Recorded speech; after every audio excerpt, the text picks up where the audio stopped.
Palestine is under attack from Israel yet again in what Israel calls a military operation, Operation Dawn, as if they're not just continuing the brutal occupation that they've been inflicting on the Palestinian people for generations. They're calling it a military operation so then they can just wind it up in a few days or a few weeks after they've hit some arbitrary target, and then they can turn to their voters and say, oh look, job done, aren't we great politicians, vote us in again.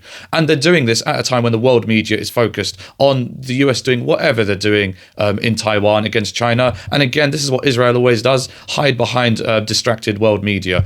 But what is the specifics? Israel has destroyed an apartment block in Gaza. They've injured 44 people. They've killed 8 people, including a 5-year-old girl. It's not the first time they've killed civilians. They've also destroyed the headquarters of Shehab news agency. Again, not the first time they've destroyed journalists' workplace. It's not even the first time they've deliberately aimed and targeted to kill journalists, which is illegal under international law.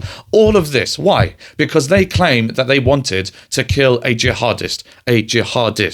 Now, everything that they've done with this one attack and everything that is going to come after, they're going to try and justify with this excuse, this pathetic excuse. And this is something you're not going to hear from anyone else, so listen closely. The reason they are specifically calling their target a jihadist is because they have to hide behind Islamophobia. What do I mean?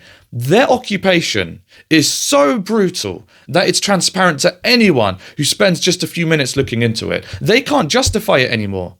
And so they have to paint everything that they do and that they are going to do as a clash between Muslims and Jews, because they've got no other excuse to hide behind. No one else is going to point this out. Instead, what you're going to hear is mainstream media parroting Israel's propaganda as if generations of occupation and ethnic cleansing haven't been happening for decades. And what you're also going to hear is Muslims, Muslim leaders, mosques going on the defensive, cowering in fear, instead of criticizing Israel for this blatantly evil act. So this is where you need to step in. You, whoever's listening and watching right now, wherever you're watching this on, you need to share this message, because you are the front line against Israel's propaganda.